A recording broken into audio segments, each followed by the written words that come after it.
thank you for joining us on our podcast today. My name is Dr. Smith.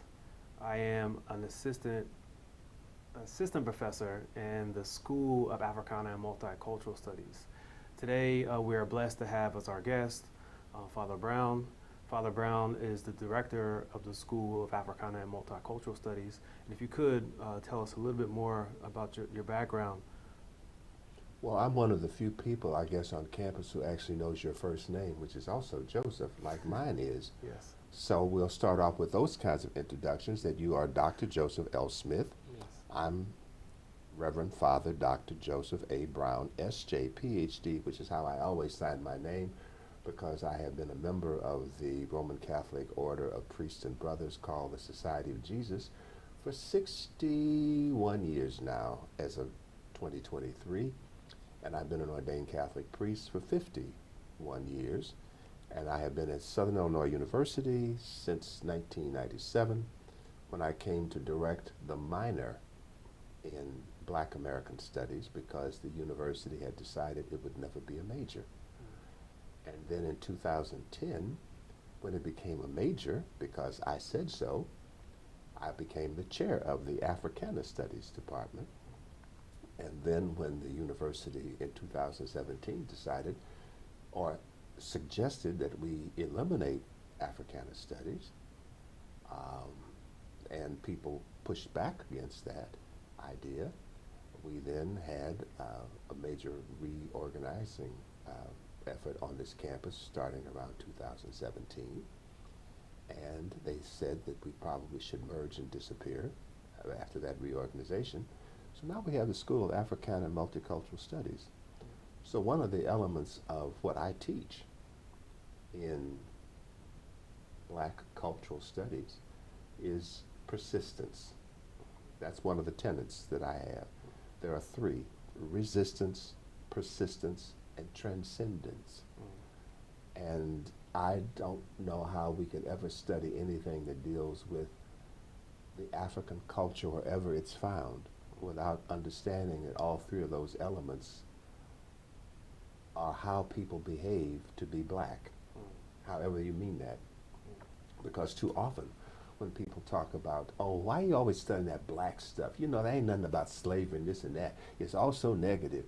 That's because they don't understand that the forced enslavement and dehumanizing efforts of the colonizers was met with resistance. And for me, I'm more interested in how people resisted that effort to dehumanize them. And that's where the culture comes from. Yeah, and speaking about Black culture and resistance, today specifically we're going to be talking about Black sacred songs. And I was wondering, what is the difference between talking about Black sacred songs or naming them Black gospel? Well, I would never call them Black gospel, because that term doesn't mean anything. Black shouldn't be applied to gospel music, because as even the most resistant scholars of Africana culture would say, the original art form of America is Black music. And I tend to fight back against people who want to divide the music up into different genres. Okay. And because the notion of appropriation is crucial. And I think that Black sacred song is a better term even than the ones that we've always used, and actually a term that I use to name the class I teach in the Springs, the spirituals. Because the spirituals were the songs that were collected by outside scholars, but they were the songs that the people created during the time of enslavement and before copyright. So these songs were anonymous, sometimes attributed to the folk tradition. These simple, simple people. James Weldon Johnson, in his famous poem, O Black and Unknown Bards, the last part of it is, you sang far better than you knew. You sang a race from wood and stone to Christ. That participates in this. You were primitives, but you had this act of genius that was just, you don't even know how you did it. You just sang these songs that are even better than Haydn's The Creation, he says in the poem. Well, actually, I think they were extraordinarily sophisticated, and they understood that what I said before about resistance, persistence, and transcendence, the transcendence part is the spiritual side. I have to have faith in what I have gone through, hope in what I have to deal with, and the ability to unite both of those in some way that my imagination controls my destiny. So the spirituals, Black Sacred Song, basically that comes down to the ones that we don't know the authors of. And there is no definitive, authoritative version of them. You can't find this is the one that you have to use, because part of the aesthetic of these songs is I'm going to change the lyrics around, I'm going to put different words in, I'm going to bring people in from the congregation or the circle and just throw their names in there or do whatever I'm going to do, because the song is about always creating community, which is what rituals do. All art does that, but rituals, performing it, dancing it, singing it. So that part of the spirituals. But then gospel music really arrives during the Great Migration into the urban areas after the Civil War, when first of all, people were interacting across a number of ethnic and social groups and classes, and they were able to get their names on their songs. Okay. So that's where the gospel thing comes in, but there's also another element of it. The spirituals, the Black Sacred Song, all of it's Black Sacred Song, but the Gospels really are much more about the economics of production and distribution and attribution. Thomas Dorsey wrote Precious Lord. Nobody knows who wrote There Is a Balm in Gilead. Okay, but we can sing both of them in church. Okay, and that's wonderful. But then the notion of why it's black gospel implies that there's another kind of gospel.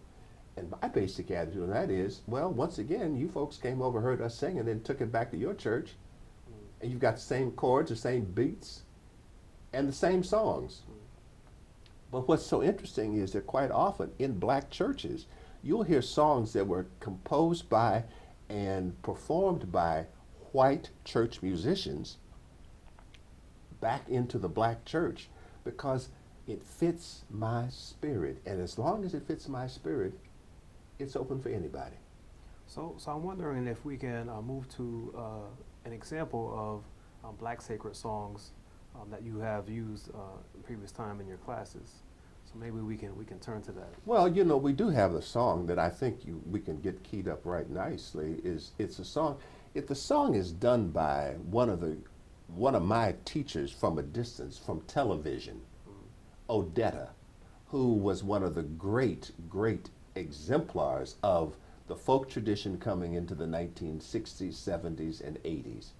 She had a voice that was unlike anybody's, and she played her own guitar. Sometimes she had good musical accompaniments, but she was able to carry on an awful lot of the tradition from the oldest days. And the song that we'll be listening to now is a cappella, which again fits the oldest tradition of singing it on the porch, in the field, in the holler, somewhere. And it's also very deep about the great tradition of why these songs needed to be sung. This is the song, it's Sometimes I Feel Like a Motherless Child.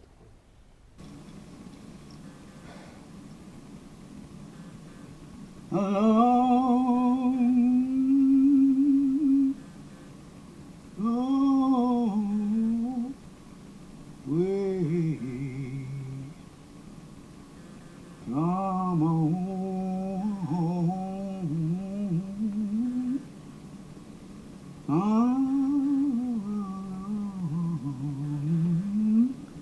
way, come on.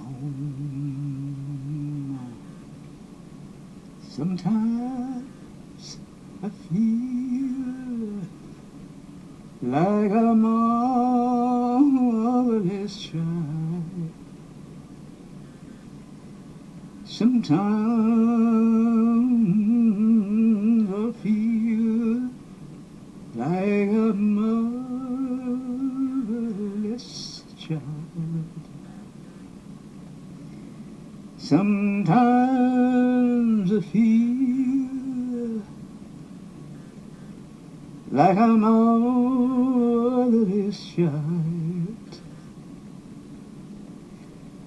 a long way from home,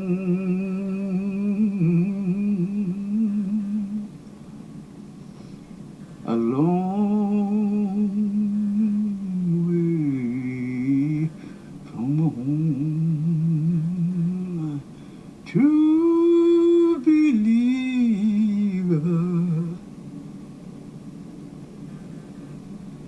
true believer,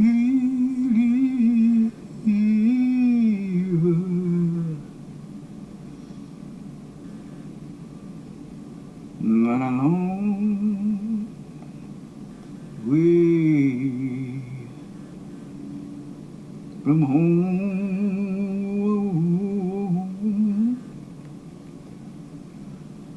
a long, long way from home. There we go. There we go. That song almost embodies, and I mean that word deliberately, the entire richness of the tradition of the spirituals. She's moaning. If you did not understand one word of English, you would know what that song is telling you to feel.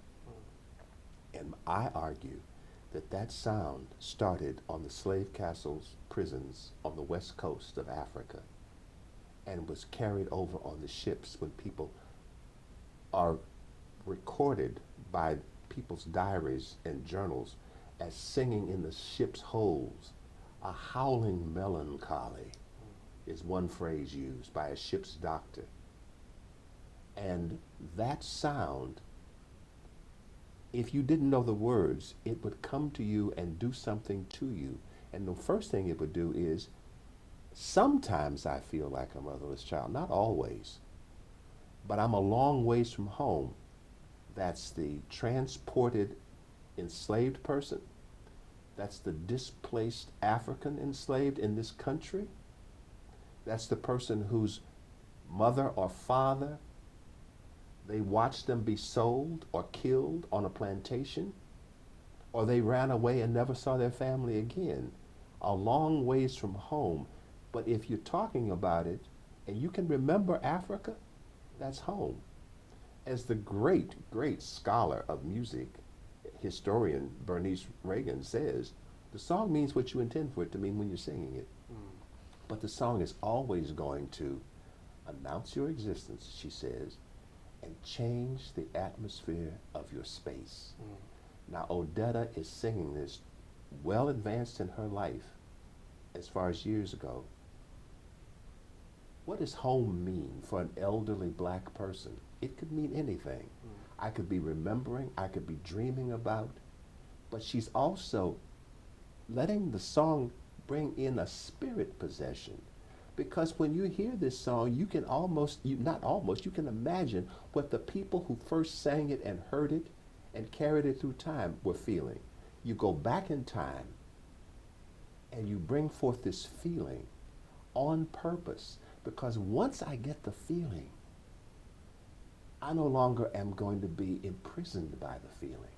I'm using it to connect with others. I'm not by myself. It's only sometimes.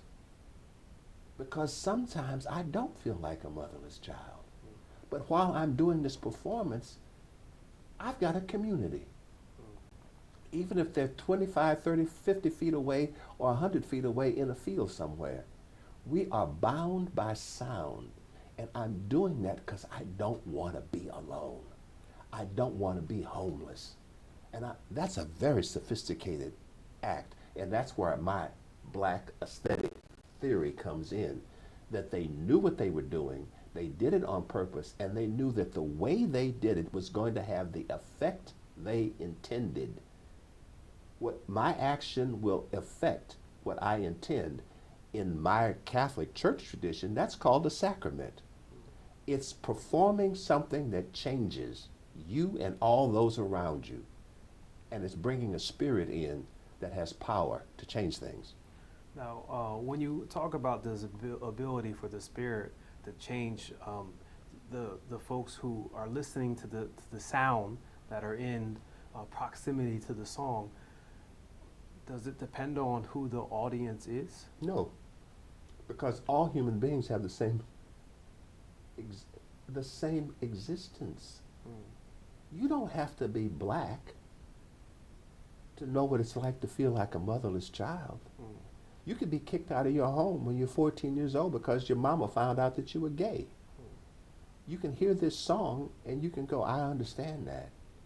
You can hear this song if you are on the Lakota reservations in South Dakota and know that you're the only surviving member of your family. When I asked about does it depend on the audience, I was thinking more of the ability to actually be impacted by it.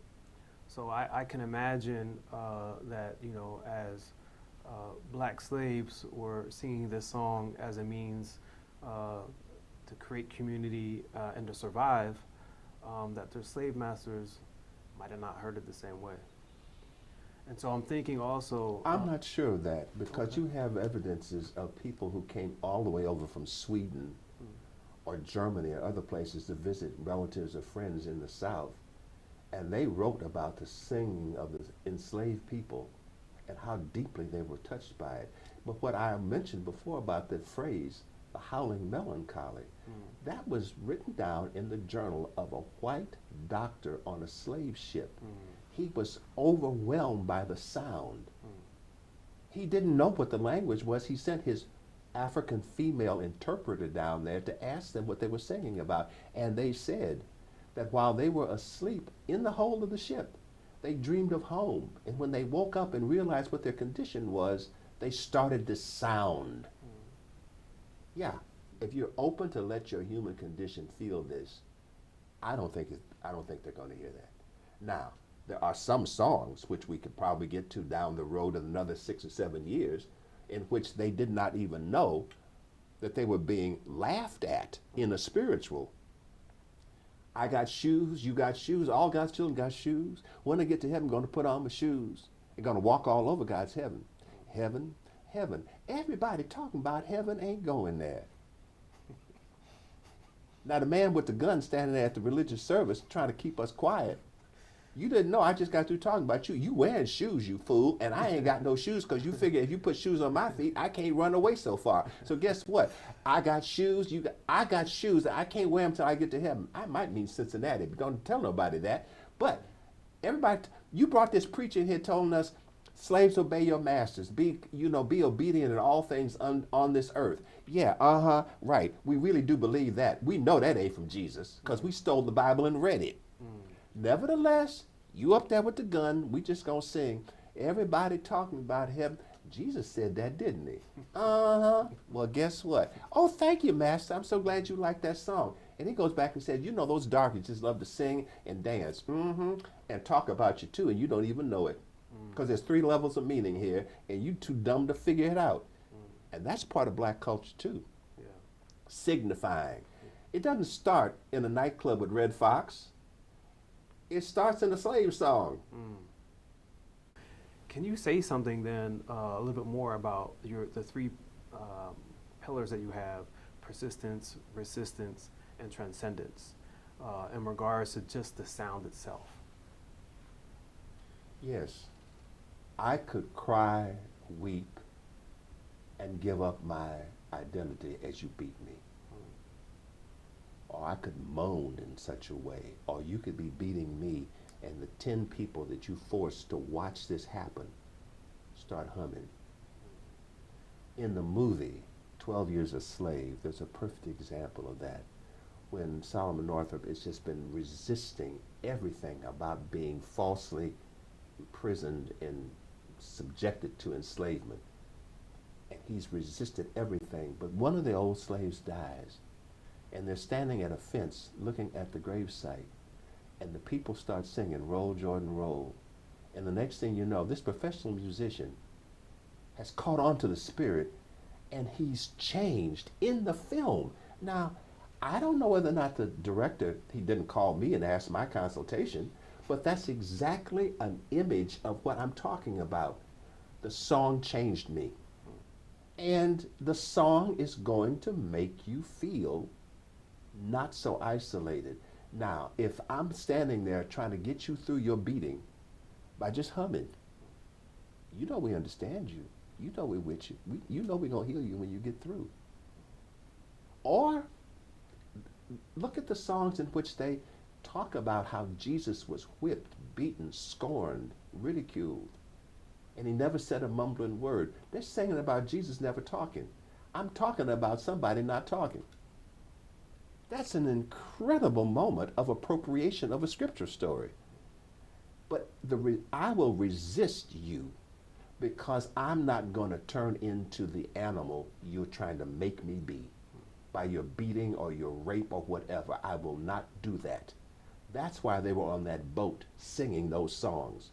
And sometimes when they got them up there just to do a little, exercise just to keep them healthy and active enough to be sold, they started singing and dancing and jumped off the ships. And the people on the ships who didn't jump off were singing to them. They knew what they were doing. And they handed it on to us. They handed it on to us. Why else would those children, those teenagers, those very old people be singing these songs as they were getting ready to face a fire hose in Birmingham or batons on the bridge, the Edmund Pettus Bridge from Selma? Why would they be singing these songs in jail? I'm going to get through. That's my resistance. You call me an animal, I'm going to sing you until you are ashamed of yourself.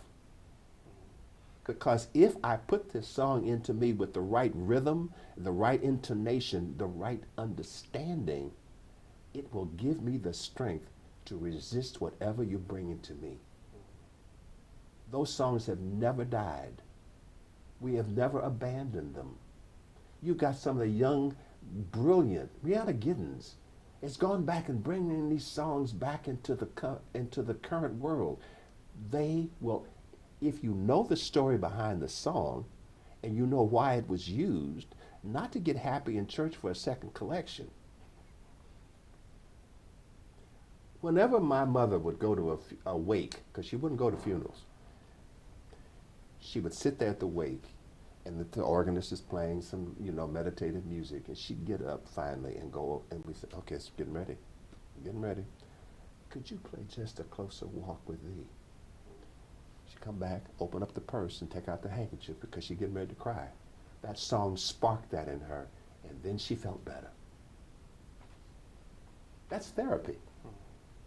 That's dealing with trauma in a very, very, very holistic and redemptive way, as far as I'm concerned.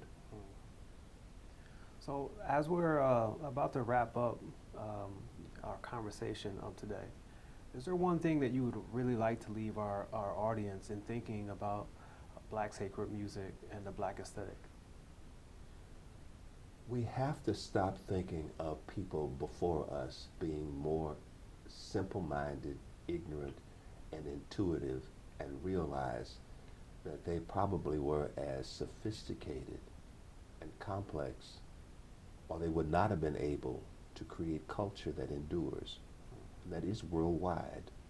And no matter where you go in the Africana world, you're going to find people who are the descendants of the enslaved and the enslavers.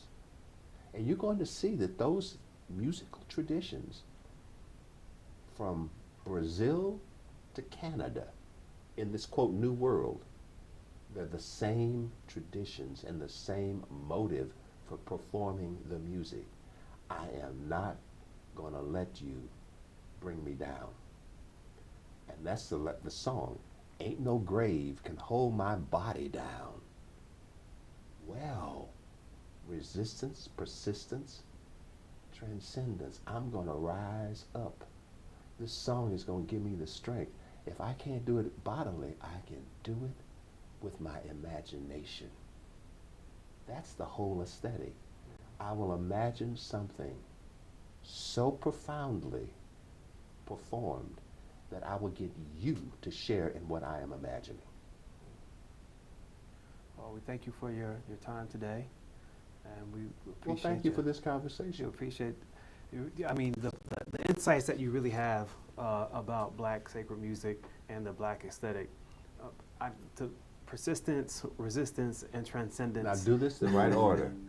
It's It's resistance, persistence, persistence, okay, and transcendence. and transcendence, especially given the conversations about hope, the attacks on the idea of hope within Black America and the Black tradition as well.